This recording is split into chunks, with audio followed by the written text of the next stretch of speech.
Welcome to Sci-Fi Stories. If you love stories of courage and mystery, make sure to subscribe and join our growing community. They thought silence meant weakness. They killed 10,000 humans, including children. And Earth didn't protest, didn't threaten, didn't attack. The galaxy believed humanity had accepted the loss. But what they didn't realize was this. Humans don't answer grief with war. They change the air you breathe. Ambassador Kethvar of the Zephyrian Empire stood at the observation deck of the orbital station, watching Earth's blue marble spin peacefully below.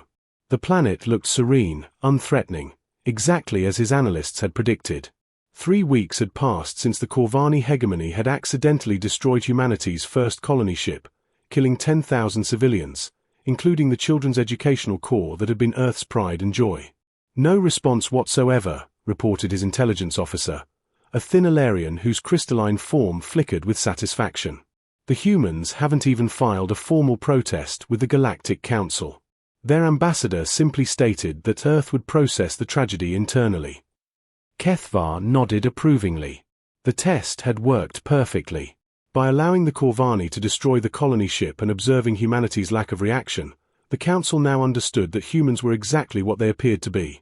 Passive, restrained, a species of farmers and philosophers too civilized to seek revenge. Sir, the communications officer interrupted, we're receiving unusual readings from Earth's upper atmosphere. Massive energy signatures, but nothing that matches any known technology. Kethvar barely glanced at the display. Primitive weather control experiments, he said dismissively. Humans are always tinkering with their environment. But as the hours passed, the energy signatures intensified. More disturbing were the reports spreading across the galaxy. Every Corvani ship, station, and settlement was reporting the same phenomenon. Their skies were changing. Ambassador, the intelligence officer said, his voice trembling. The Corvani homeworld is requesting immediate assistance. They claim their atmospheric composition is being altered by an unknown force. For the first time, Kethvar paid attention. The tactical display showed Corvani Prime, but something was terribly wrong. The planet's natural purple atmosphere was shifting, slowly turning blue. A color far too familiar.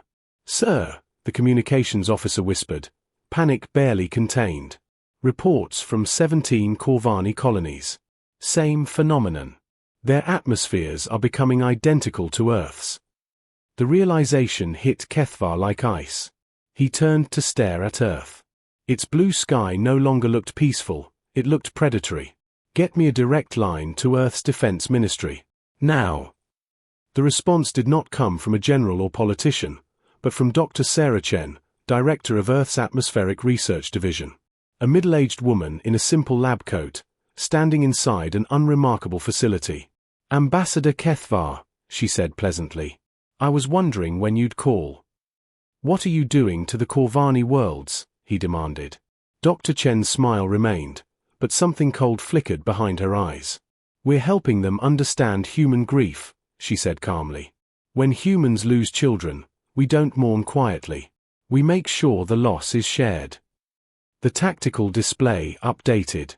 Every Corvani world, every station, every ship, its atmosphere was slowly becoming identical to Earth's. For humans, this meant nothing.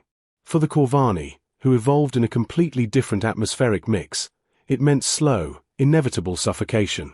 This is biological warfare, Kethvar snarled. No, Dr. Chen corrected gently. This is atmospheric engineering. She leaned closer to the camera. Of the 10,000 humans killed, 47 were atmospheric specialists. They were meant to terraform dead worlds. We've simply decided to terraform Corvani worlds instead. Make them suitable for human life. You can't do this, Kethvar protested. The Council ruled the colony ship's destruction an accident. No crime committed, Dr. Chen said softly. No reparations required. She smiled. So we're not committing any crime either. We're just redecorating.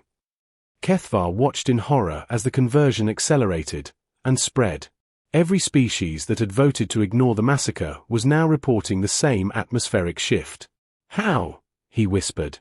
Dr. Chen gestured to the humming quantum processors behind her. Humanity spent 2 centuries learning to manipulate matter at the molecular level. We use quantum-entangled particles that propagate faster than any defense system can respond. Humanity had weaponized air itself.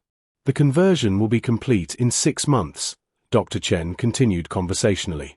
After that, any species unable to breathe Earth's standard atmosphere will require sealed habitats permanently. Kethvar finally understood. Humanity hadn't sent fleets, hadn't fired weapons. They had made the entire galaxy unlivable for their enemies, while remaining perfectly comfortable themselves. Of course, Dr. Chen added, we're reasonable people. We could provide life support technology, for a price. What price? Kethvar asked, already dreading the answer. Dr. Chen's smile turned glacial. Justice for 10,000 murdered children. Starting with the Corvani High Command. The transmission ended. Kethvar stared at Earth's blue sky and finally understood the truth. Humans don't grieve silently. They make the universe grieve with them.